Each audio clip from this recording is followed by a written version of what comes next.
Yeah. Did you see? There was this dude in, I don't recall the country, but it was 104 years old, and he was like raising money on Kickstarter or something to like, he was a scientist or something. It's not relevant what he was, but he wanted to end his life, and they wouldn't do it in his country, so they were flying him to Switzerland so he could be euthanized. Oh, that's a 104-year-old current dude. thing, right? It's like, it's pretty current. Let me try and find it. Yeah, I read something about that recently, actually, in Canada. Not about flying from place to place, but they passed something that now you can, if you pass certain psychological evaluations, you can do that. And it was like a couple who were both in their 90s who did that together simultaneously and had like planned that. I read an article. That's macabre, but that's also kind of sweet. You know, they wanted to go out in life because they cared about each other so much. You know, if you're married for like 60 years or some shit, 70 years, and you're 90, because like people got married early 70 years ago, like you're gonna die anyway within a year when your spouse leaves. Like life will be miserable. But do you really want to go out all quiet and boring like that? Let's crash a bucket. Let's go rent a Lambo and hit a brick wall at 100 miles an hour. It's like I always say, I don't know exactly what will kill me, but it will be shortly after impact. No, I don't want the insurance. Do we, Ethel? I bet your wife loves that joke. Oh, man. She hasn't heard it. She stopped listening 10 years ago in the relationship. As long as they're like mentally sound and old enough, like, I think that's fine to euthanize yourself. I guess here's an interesting question.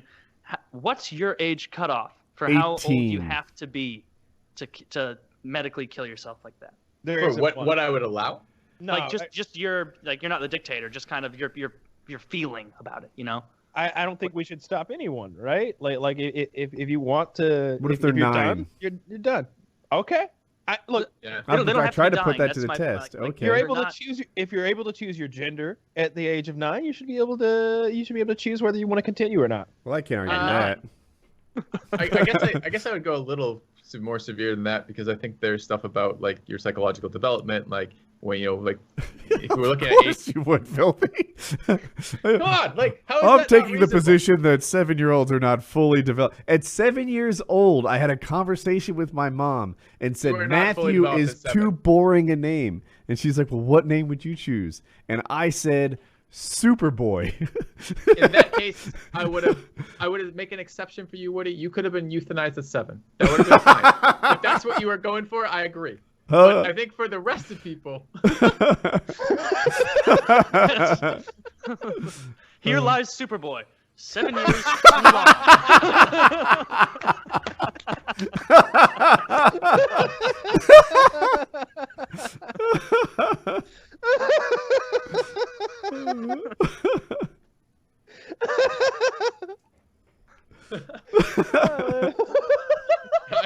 Little quote: "Mom, put down the shoe." Kyle, what are you on tonight, man? The little beard. Icky. Yeah, that's. I really like that one. Hey, Superboy. Terribly. He followed that with a firm stiletto beating. The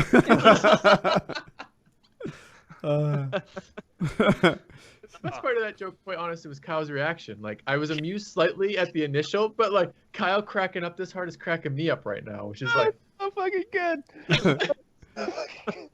I pictured the tombstone and his mom standing there by it, not too bothered. Like looking at her watch, like how much. So, Mrs. Woodward, you want to buy the plots 2, 3, and 4 next to him? Oh, no. No, this is where the escaped mental patients are buried. Yeah, Superboy. Can't wait for people to have a field day with that. That's hilarious. I'm sure there will be no memes. The child casket was $39.99. You'll see it's inlaid with bronze. Is that a dog casket over there? Yes, those are dog caskets. That's the pet section. That'll do. He's far too long to fit in that. That's the Shepherd Spaniel special. Fold him up. Cut him in half. Yeah. Take 2. Bury him in like a fucking Build-A-Bear box. Cram him in there. I don't fucking care. Little parts of stuffing in them. My parents travel so much. Sometimes I think to myself, like, are they going to see this one? They're not traveling right now. They're going to see this one. So now you know. Oh. That'll be a walk down memory lane for them. That's funny. I imagine your mom looking at your dad and be like, yeah, pretty much. At the time, it was a coin flip. You know, we really just didn't want to go down to the city hall.